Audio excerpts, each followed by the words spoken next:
Hi, Hello. morning. Good afternoon.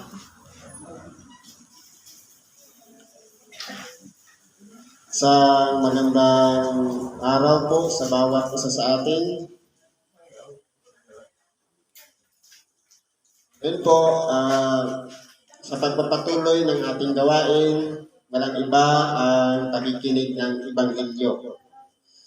Siguro po, ang bawat isa sa atin ay marami nang natutunan. Sapagkat kung baga sa pagkain, natikman na natin, nalasaan na natin ang mga putahe na nakahain ngayon. Ngayon,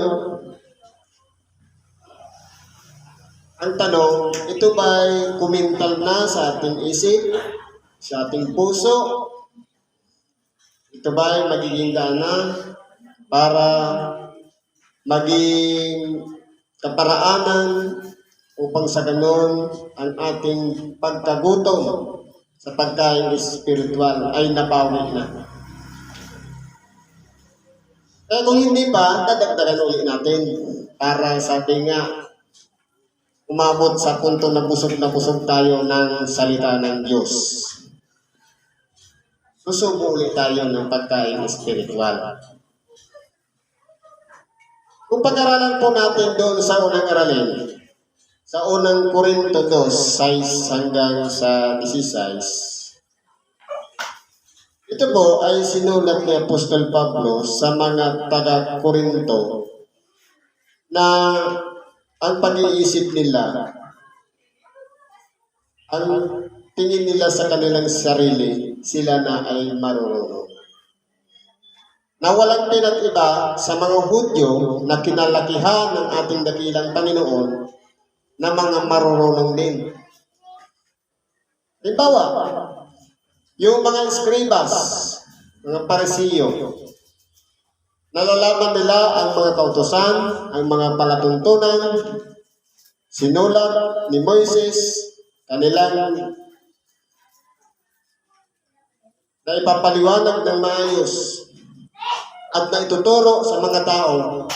Pero ang problema, may sari-sarili silang karunungan na ang palagay nila sa kanilang sarili, hindi sila kasali doon sa mga kautusan. Pero po, nung pumasok ang ating dakilang Panginoon sa kanyang ministeryo, nasakop siya ng mga kautusan. Sapagkat maraming mga bagay ang inihula para sa kanya kung papaano siya mabubuhay mula nang siya'y isilang hanggang sa kanyang ikamamatay na isinulat lahat ng mga propeta para sa kanya. Kaya po, dito sa sitas na ito, ang ituturo dito, yung karunungan, sabi sa una. Ngayon man ay nagsasalita kami ng karunungan sa mga may gulang. Kumbaga, ang pagtuturo, yung matured na pag-iisip. Anong klase pong karunungan sa may gulang? Ito, nababahagi po dito. Hindi ng karunungan ng sanglibutan ito na o ng mga may kapangyarihan sa sanglibutan ito na ang mga ito'y nangauuwi sa lahat. Halimbawa, yung may mga kapangyarihan, karunungan ng may mga kapangyarihan, yung may matataas na posisyon o mahahabang panahon ng pinag-aralan, yun ay mga uuwi sa wala.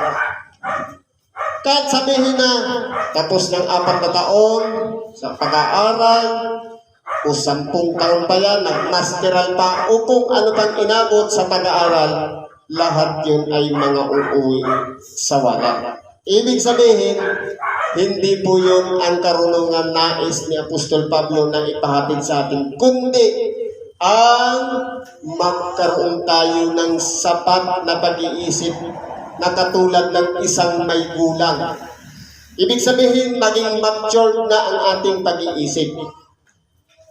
Na kumbaga, kapag tayo tinuruan na ng karunungan ito, kapag may pumasok pa uli na ibang aral, hindi na tayo dapat nadadala o nahihikayan pa ng ibang aral. Sapagkat iisa lang naman ang pinanggalingan ng aral. Lamang, nagkakaiba-iba ng mga pagpapaliwanag o interpretasyon ng mga sitas, kaya po nagkakaroon ng banggaan ang paliwanag ng isa sa isa. Kaya po, ang nangyayari po, nagkakaroon ng mga hidwaan, hindi pagkakaunawaan, dahil po sa kanilang interpretasyon.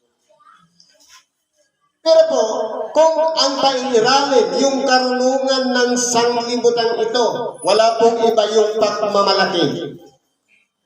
Kaya sasabihin ng isa, ang paliwanag niya ay higit na mas mabuti, higit na mas tama kaysa sa iba. Yan po yung sinasabi karunungan ng sanglibutan.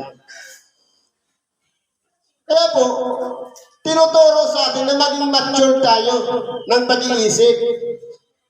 Na kumbaga, ang isa pong taong marunong, kumukuha ng mga karunungan sa kanyang kausap. Ibig sabihin, wala sa isipan niya na kahit ikintal man lang sa isipan niya na makipag-argumento o kaya makipagtalo.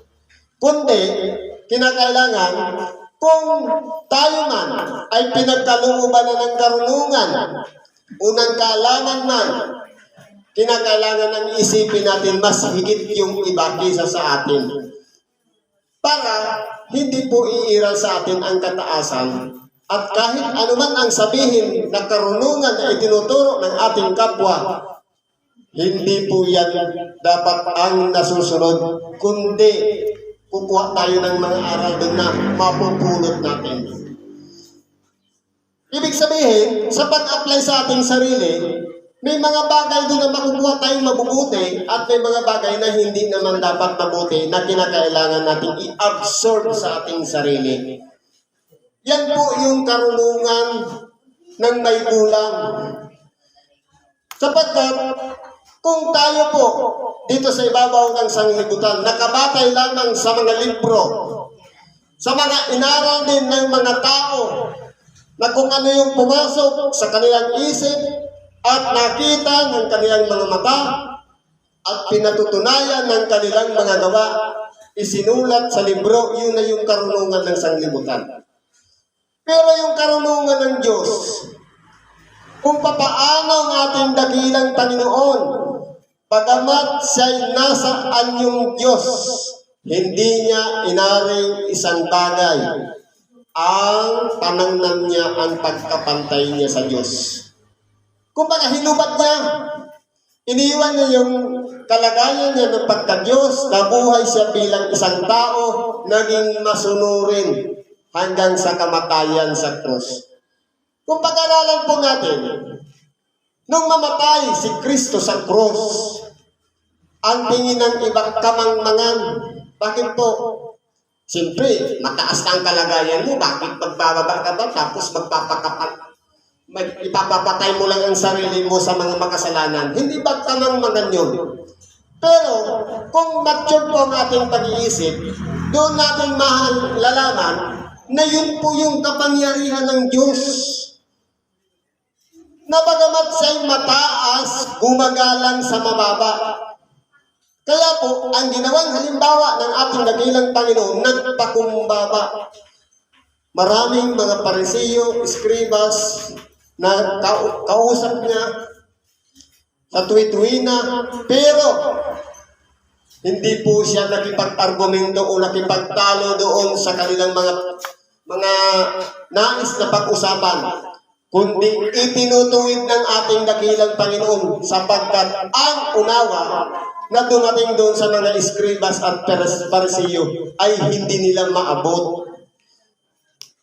Kaya nga, ang tingin ng mga Pariseo, matutuwid na sila, magagaling na sila. Pero, ang ating dakilang ipinapaliwanag sa kanila yung katotohanan ng kanilang pagkatao. na katulad igaya ng libingang bukas na pinaputi, malinis ang panlabas na kalagayan, pero sa kaloob-looban ay punong-puno ng kabulukan. Ganyan po pinakilala ng ating dakilang Panginoon mga tagtuturo na kanyang inabutan. Kaya po, yun ang nag-udyok upang sa ganon ang ating dakilang Panginoon ay ipako sa krus. Ang Panginoon ng kaluwalhatian sa makatuwid bagay si Kristo na hindi nakilala nila, sapagkat kung nakilala sana nila, di sinilang iniisip man lamang o ginawa ang ipapako si Kristo sa krus. Kaya po, iyan po ang karunungan ng Diyos sa hiwaga. Na kumbaga, sa pamantayan ng kaisipan ng tao, hindi po karunungan yun. Kamangmangan. Alam mo nang mapapahama ka dahil pupunta ka pa dyan. Kung pag-aralan po natin, talos na ng ating dakilang Panginoon ang mangyayari sa Kanya, ang magiging buhay-buhay niya, kung paano siya mamamatay. Pero bakit nangyari pa rin na siya'y magkatawang tao? Sapagkat ang nais ng Diyos, bigyan tayo ng pagkakataon na makarating sa katotohanan, sapagkat wala man dito sa ibabaw ng lupa ang naging matuwid, kundi lahat tayo ay nagkasala. Kung maalala natin yung panalangin, ano sabi? Hain at handog ay hindi mo ibig, ngunit isang katawan ang sa akin ay inihanda mo. Sa magkatuwid bagay, naglaan ang Diyos ng katawan na isisilang ni Maria, at doon mananahan sa kapangyarihan ng Espiritu Santo, lalaki ang ating dakilang Panginoon, at yun ang gagamitin upang yung pinakapangtubos ng kasalanan. Sapagkat bagamat noon, sa pangunguna ng mga eskribas at mga pariseyo, ang mga tao noon ay kapag ka nagkakasala ay may kanilang mga handog, pero hindi na po yun. Inalog ka ng Diyos, kaya naghanda siya ng isang katawan sa makatuwid bagay, ang katawan ng ating dakilang Panginoon, upang ibuwis ang kanyang buhay, upang sa ganon tayong lahat ay magkaroon ng pagkakataong maging mga anak ng Diyos. Kaya po, kung noon sa pamamagitan ng gawa napapawi ang pagkakasala ng tao, ngayon po hindi na, sa pamamagitan na ng pananampalataya. Sapagkat kung hindi mo mapa ang ating dakilang Panginoon dito sa ibabaw ng lupa, dapat sana hanggang ngayon, doon pa tayo sumasamba sa Jerusalem. Pupunta tayo doon. At pagkatapos ng ano yung pagkakasala natin, na nilabag, magkakaroon tayo ng daladalahin na iaalay, pinakaatang ng ating mga kasalanan. Pero, nung ang ating dakilang Panginoon pumasok sa datong kabanal-banalan, inalay niya ang kanyang sarili, natapos na rin ang paghahain ng hain o handog na susunugin sa makatuwid bagay. Minsan lamang naghandog ng buhay ang ating dakilang Panginoon, sapagkat ang pinakapantubos mo ng kasalanan doon, yung dugo ng bawat hayop na iniaatang. Pero ang ating dakilang Panginoon, minsan lang siya na walang katumbas ng anumang halaga dito sa ibabaw ng sanglibutan, ang kanyang dugo na ibinuwis o ang kanyang buhay na inihanda ng Diyos para tayong lahat ay makabalik sa Diyos sa pamamagitan ng pananampalataya at pananalig natin sa ginawa ni Kristo. Nakasama na tayo doon sa pinalaya niya ng buhay, kaya tayo naging isang lingkod na, isang tunay na anak ng Diyos na sumusunod na sa kanyang kalooban. Kaya po, kung dito po sa sitas na ito, sabi dito, ang mga bagay na hindi nakita ng mata at ninarinig ng mga tainga ni hindi pumasok sa puso ng tao. Ano mga bagay na inihandog ng Diyos sa mga nagsisiibig sa Kanya. Kung pag-aaralan po natin, meron pa palang mga bagay na bagamat marunong na tayo o matalino, may mga bagay pa pala tayong hindi nalalaman. Na kapag ang Espiritu Santo ang nangunguna sa atin, ituturo po sa atin ang mga bagay na hindi maabot ng ating mga pag-iisip. Sapagkat may limitasyon lang pa ang utak natin. Sabi nga, walang mga bagay na nakakatalastas sa isipan ng tao maliban sa kanyang sariling espiritu. Totoo po. Sapagkat nakikilala ng sarili nating espiritu ang pagkatao natin. Kung tayo ba ay may ugaling ganito, kung tayo ba ay may kasakiman, tayo ba ay nangiimpot, tayo ba ay magagalitin, nalalaman lahat yan. Ganon din yung mga bagay ng Diyos, natatalastas din yan ng Espiritu Santo. Kung ang komposisyon ng katawan ng tao, limitasyon lamang limitado lamang ang laman ng utak, yun din lang matatalos lang ng sarili nating espiritu. Pero, bagamat ang Diyos ay walang pasimula at walang hanggan, yun din ang natatalos ng Espiritu ng Diyos sa makatuwid bagay, ang Espiritu Santo na nag-uudyok sa tao upang ang mga bagay ng Diyos ay ipahayag sa mga tao sa pamamagitan ng kanyang kapangyarihan na ito'y namumutaw sa bibig ng mga nagpapahayag ng Ebanghelyo. Pero kung karunungan po ng sanglibutan, ang mangyayari po niyan, magkakaroon ng pagkakabahabahagi, mga pagtatalo, pag-iimbutan, pag-iinggitan, sapagkat magpapagalingan sila ng kanilang mga kuro-kuro. Kung sino ang mas magaling na ideya, kung sino ang mas mataas na pinag-aralan, yun po ang kanilang pagbabatayan. Pero pagdating po sa harapan ng Diyos, hindi po batayan ang pinag-aralan, kundi kung papaano naging handa ang isang tao para gamitin ang kapangyarihan ng Espiritu Santo para ipahayag ang salita ng Diyos. Kaya po, sa mga sitas na ating binabasa, napakahalaga po na kinakailangan pag nilay-nilayan natin ang krus na ito na pinagpakuan sa ating dakilang Panginoon. Ito yung bigat ng mga kasalanan natin na binitbit pa niya. Pasan-pasan papunta sa bundok ng Kalbaryo, kung gaano po kahalaga ang bawat isa sa atin na tayo'y bagamat nagpapatuloy sa pagkakasala, hindi po tumigil ang ating dakilang Panginoon hanggang hindi niya maihatid doon sa pagpapakuan niya ang cross na yon upang sa ganun maitayo doon at ipako ang kanyang sarili sa pamamagitan ng mga tao na naglapastangan sa pagkatao ng ating dakilang Panginoon. Kaya po, kung tayo po, may limitasyon lamang ang pag-iisip, may hangganan lamang ang nalalaman, pagka minsan nagmamagaling na, nagmamayabang na, nakadiscover lang ng isang bagay, ililimbag na si libro, ilalagay pa yung pangalan niya. Ito'y kangay nag-discover ng halimbawa, apoy, nakadiscover ng hangin, ng gravity, ng kung ano-ano pa man itinuro sa ibabaw ng sanglibutan, lahat yun ay nangauuwi sa wala. Kaya ang tinuturo naman dito, yung mga bagay na malalalim o mga bagay ng Diyos sa makatuwid bagay, yung karunungan na hindi magawa ng mga tao dahil po sa kataasan ng pag-iisip. Pero po bakit ginawa ng ating dakilang Panginoon? Yung pagpapakumbaba.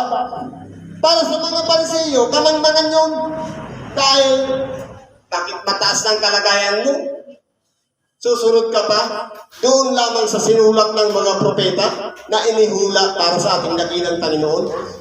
Pero udyok po yun ang Espiritu Santo doon sa mga propeta para isulat yun, para nanasin ng ating dakilang Panginoon.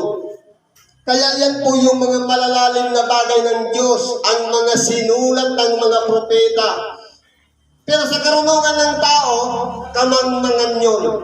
Pero hindi natalastas ng mga eskribas Pariseo. Na, nababasa naman siguro nila yung isinulat ng mga propeta patungkol sa ating dakilang Panginoon. Pero ang nangyari, nananaig pa rin ang sarili nilang karunungan. Pero kay Kristo, yan ay karunungan ng Diyos ang tanggapin niya sa kanyang sarili at gawin ang nararapat kung paano siya mabubuhay at kung paano siya mamamatay. Yan din ang kinamatay niya para sa bawat isa sa atin na makasalanan. Kaya kung tayo po nagpapatuloy pa sa pagkakasala, sabi nga, wala nang natitira pang haing muli upang ibalik na muli ang ating dakilang Panginoon at muling magpapako sa krus. Kaya minsan lamang ang pagliligtas na ipinagkaloob sa bawat isa sa atin. At pagkatapos doon ay ang paghuhukom. Kaya wala nang second chance. Kaya sa mga minsan naliwanagan, nakalasap na ng kaloob ng Espiritu Santo. Kinakailangan po kung paano tayo nagsimula na tinawag, tayo ay magpapatuloy at gagawin na natin ng buong sikap ang pagsunod sa kalooban ng Diyos sa makatuwid bagayong pagbabago ng ating mga pagkatao.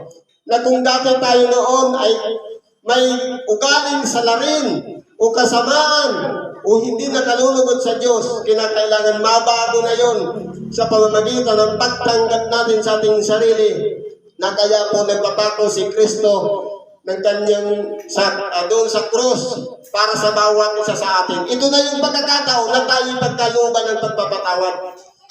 At kapag naranasan natin ang pagpapatawad, unaramdaman natin sa ating kalooban na parang magaan, wala nang sagabal. Kinakailangan pag-ingatan natin na huwag nang maulit o madagdagan pa muli ang pagkakasala, sapagkat ang makakalaban na natin dyan, hindi na yung sarili nating kalooban, kundi yung Espiritu Santong nananahan sa buhay natin. Na dapat sana, yun ang ginagawa natin, ang pag-ibig sa kapwa, ang pagmamahalan at pagtuturingan magkakapatid. Pero ang nangyayari, yung kaaway nung dati, nung hindi pa nakilala ang Diyos, nung makilala na ang Diyos, kaaway pa rin. Ibig sabihin, hindi pa rin nagbago. Kaya po, umiiral doon yung pag-ibig. Ito yung nagpupuno o nagtatakip ng karamihang kasalanan, yung pag-ibig sa ating kapwa. Kaya kung tayo po, nararamdaman na natin ang magmahal sa kapwa na bagamat siya'y itinuring tayong kaaway noon at ipinakita natin ang pag-ibig sa kanila nanguhulugan. Isa na tayo sa ginagamit ng Diyos upang ang pag-ibig na yan ay ibahagi naman natin sa ating mga kapwa. Yan po yung karunungan o mga malalalim na bagay ng Diyos. Sapagkat ang mga tao po noon, nagpapakita lang ng pag-ibig doon sa mga tao na pinapakitaan siya ng pag-ibig. Kumbaga, bilang ganti lang. Pero, pagdating ni Kristo, ang pag-ibig po na yan ay pangkalahatan. Kaya nga po nakamit siya sa krus para sa lahat. Kahit yung mga nagpako sa ating dakilang Panginoon, tumanggap pa yun ng kapatawaran. Maliban lamang doon sa ipinakilala ng ating dakilang Panginoon ng mga lahi ng mga ulupong sa makatuwid bagay, yung aali-aligid sa mga tunay na lingkod ng Diyos na nagpapahirap para sa kanila. Walang iba yung mga nakapaligid sa ating dakilang Panginoon na palaging pasuway ang kanilang ginagawa, mga eskribas at parisiyo. Kaya po, sabi dito, ngunit ating tinanggap hindi ang espiritu ng sanlibutan. Ano po ba yung espiritu ng sanlibutan? Ito yung mga udyo nandito rin sa ibabaw ng sanlibutan. Halimbawa, hindi ba ang tao mula lang sa sanlibutan? Hindi yan ang isang tao. Pwedeng sabihin na sa kanya lang mula, pero kung iyan ay lingkod ng Diyos, mula yan sa Diyos. Kaya kung ang karunungan ng sanlibutan lang ang iisipin natin o ang espiritu ng sanlibutan at hindi ang espiritu mula sa Diyos, hindi sana natin makikilala si Kristo. Sabi nito, Ngunit ating tinanggap hindi ang espiritu ng sanglibutan kundi ang espiritu mula sa Diyos upang ating mapagkilala ang mga bagay na sa atin ay ibinigay na walang bayad ng Diyos. Wala pong iba. Yung pagpapatawad, libre po yung na pinagkaloob ng Diyos sa bawat isa sa atin. Hindi ni sana natin malalasak yung kapatawaran na yan kung hindi itinuro sa atin na diktahan ang ating pag-isip sa pamamagitan ng pagpasok ng salita ng Diyos sa ating tainga, pumasok sa ating puso, at pinagnilay-nilayan natin na tayo pala ay isang makasalanan. Ito na yung pagkakataon na humingi tayo ng tawad at tatanggapin natin ang Espiritong mula sa Diyos. Sa makatuwid bagay, ito na yung magpapabago ng ating pagkatao.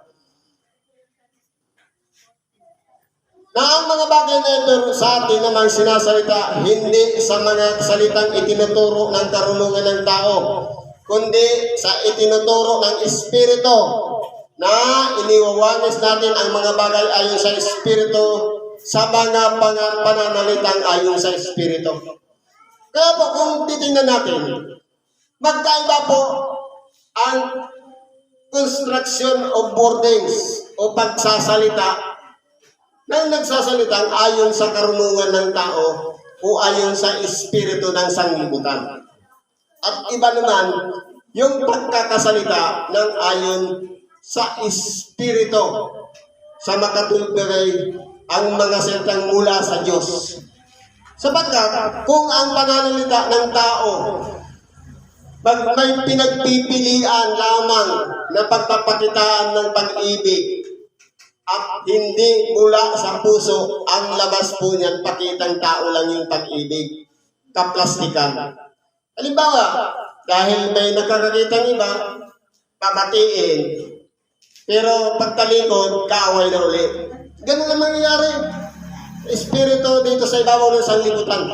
Pero yung sa Diyos, aantigin talaga ang kalooban na kapag idinampil mo ang iyong kamay, halimbawa, nakipagbati ka sa iyong kapwa, dapat nararamdaman ng iyong kapwa ang iyong pagbati sa kanya na may pagmamahal. Pero yung karunungan ng sanglibutan, pwedeng pakitang tao lang dahil may camera, may nakakakita, kaya nagpapakita tayo ng kabutihan sa kapwa. Yan po ang mga makasanglibutang aral. Pero yung maka-espiritual na aral o maka-Diyos na aral, walang iba. Yung puso natin talagang nagtatrabaho, ginaganap natin ang ayon sa kalooban ng Diyos. Ganyan po dapat ang mangyari sa atin.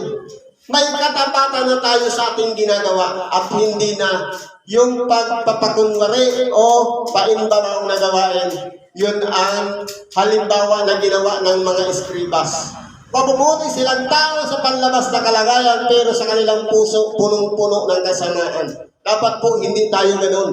Kundi maging totoo na tayo, kapag tao na tayo sa ating kapwa, yun po ang nakalulugod sa Diyos.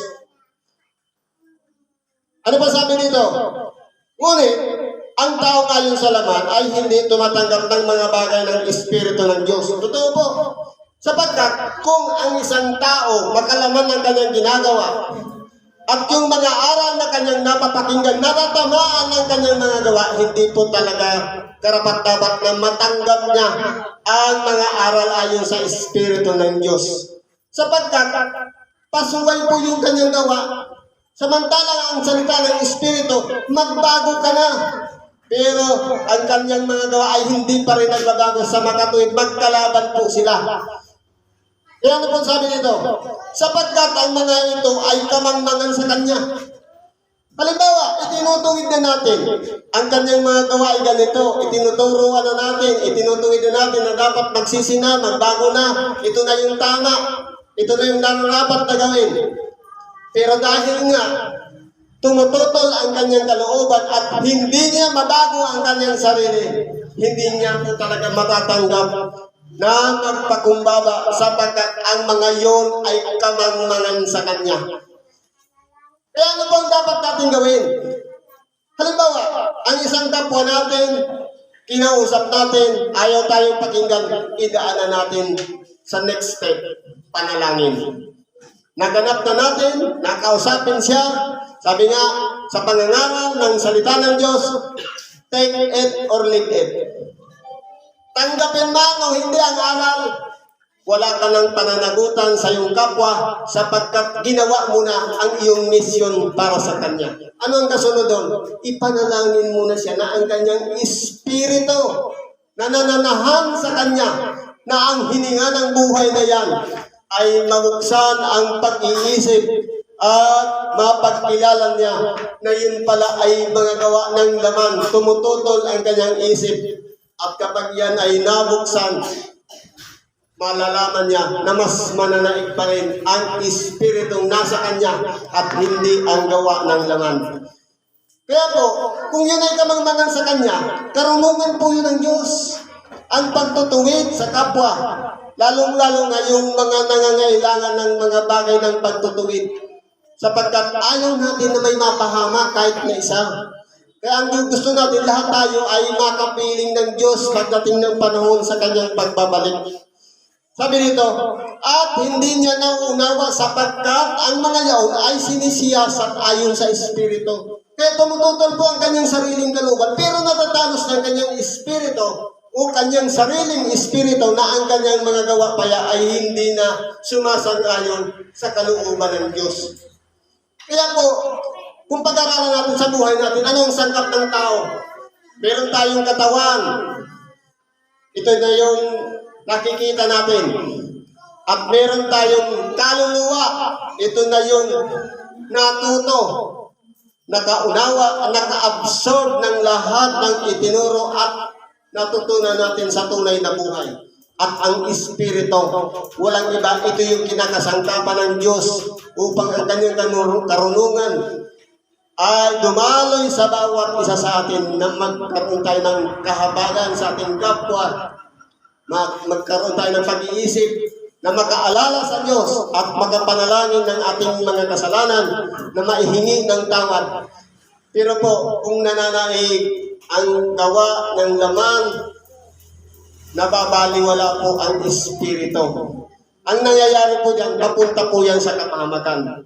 Pero, kung sa pamamagitan po ng ang Espiritong yan ay nagpapatuloy na nakikinig ng salita ng Diyos at natututo, pati ang ating kaluluwa ay nakaka-absorb din yan. Sa makatuwid pa yung kamalayan natin, malalaman na natin sa ating sarili na tayo pala ay mahal ng Diyos. Kaya po pala, paulit-ulit na ipinangangaral ang Ebanghelyo, pero ang tingin naman ng katawan, bakit kaya ako ang laging pinupunteriya ng sitas na yan, ng Ebanghelyo na yan? Sa makatuwid, mahal tayo ng Diyos, kumakatok siya sa ating puso, kinakailangan buksan natin, at nang sa ganon, makapasok yan at manahan sa buhay natin ang salita ng Diyos. Ito na po yung magtutuwid sa atin. At magbibigay ng kalakasan upang sa ganon, ang Espiritu na nasa atin na po ang mananaig at hindi na yung Espiritu ng sanglibutan sa makatuwid bagay, yung natutunan ng ating katawang laman dito sa ibabaw ng sanglibutan. Kaya ganyan po yan, magkakalaban po yan. Pero kung ang hilig ng laman ay hindi natin sinasangayunan, kundi pinailiran natin yung isip sa makatuwid bagay, ang Espiritu Santo na nanahan sa isip natin, tunay na mapagtatanto natin sa ating sarili, mali pala ito, dapat pala hindi ko ginawa, sapagkat tuturuan tayo ng Espiritu. Maliban sa ating sariling Espiritu, mayroon pang isang Espiritu sa makatuwid bagay, yung Espiritu Santo, na magkakaroon na yun ng ugnayan. Kasi ang nangyari niyan, sarili nating Espiritu, para lang yan na isang bahay na kinabitan ng kuryente, may PDX na nakalabas sa wire. Kapag yan ay kinunik na ng linya, pinadaluyan na ng kuryente, bagamat limitado lamang ang kakayahan, kaya niyang paandarin ang mga makina, ang mga binili nating mga appliances sapagkat meron ng kuryente. Ganyan po ang magiging kalagayan ng tao kapag may Espiritu Santo na nananahan sa buhay natin. Magagawa natin ang mga dating bagay na hindi natin nagagawa noon. Ano pa sabi dito? Ngunit, ang sa Espiritu ay nagsisiyasat ng lahat ng mga bagay. At siya ay hindi sinisiyasat ng sinuman. Kaya kung tayo po ay gumagawa ng ayon sa Espiritu, wala pong karapatan ng iba para siyasatin tayo. Sapagkat yun ay mula sa Diyos. Sinong sasiyasat niyan? Ang gagawin lang niyan, idadaan na lang sa mga pagsubok o trials. Kung yun bang natutunan natin, ay applicable ba daw, kakayanin na ba natin yung sa pamamagitan ng pagsubok, kung gaano na kalakas ang ating pananalig, yung pamantayan natin ng ating sarili, lilibilan yun ng pagsubok para malaman kung natuto na tayo, nakakaunawa na tayo, at kaya na natin malagpasan yun. Ang pagkatapos ng next step na naman, pataas ng pataas ang ating nalalaman, ang ating karunungan. Kaya po, libilado lahat yan. Kung hanggang saan ang kakayahan natin, doon lang ang pagsubok. Hindi tayo bibigyan na hindi natin kaya. Pero, kapag tayo po ay sumuko at hindi natin binigyan ng pagkakataon ang Espiritu na nanahan sa buhay natin sa matatuwing ng Espiritu Santo, talo po tayo. Kaya kinakailangan natin ang pagpapatuloy, pagiging consistent sa ating mga ginagawa na para, kumbaga sabi nga, salansangin ninyo ang dyablo at tatakas siya sa inyo. Kahit kontrahin ang ginagawa natin, salansangin natin para tumakas siya sa harap natin upang sa ganoon manaig pa rin ang kalooban ng Diyos. Sabi nito, sapagkat sino ang nakakilala ng pag-iisip ng Panginoon upang siya'y turuan niya, datapwat nasa atin ang pag-iisip ni Kristo. Wala pong makapagtuturo nino man sa Panginoon. Pero dapat tayo po ay magkaroon ng pag-iisip na kay Kristo, na dapat tayong lahat ay may pagpapahalaga sa bawat isa sa atin. Sapagkat si Kristo man, lahat idinalangin niya, pati yung mga maliban sa mga tagasunod sa Kanya, kundi pati sa lahat ng mga tao na nagsisisampalataya sa Kanya. Alalahanin natin, ipinanalangin niya na hindi pa nga tayo isinisilang sa sanlibutan, kasama na tayo sa idinalangin ng ating dakilang Panginoon na magiging mga tagasunod niya. Kaya po, mapalad tayo kung tayo'y ang ating isipan ay katulad ng isipan ni Kristo na may pagpapahalaga sa kapwa. Wala tayong itinuturing na kalaban, o kaaway, o kaalit. Lahat tayo ay kinakailangan magturingan, magkakapatid. May pagpapahalaga sa bawat isa. May pagmamahal sa bawat isa. Sapagkat ang isipan ng ating dakilang Panginoon, pagdating ng kanyang pagbabalik, tayong lahat ay magkakasama doon sa kanyang kaluwalhatian. Kaya kung yan ang isipan natin, papahalagahan natin ang bawat isa. Pagkabat ginagawa niya, masama pa rin. Hindi pa napapanahon, darating din ang pagkakataon na masusumpungan niya ang katotohanan. Idalangin na lang natin yung mga tao na nasa kabirimlan ng pag-iisip. Siguro hanggang dyan na lang muna ang ating pakikibahagi. Salamat po at pagpalain tayo ng Diyos.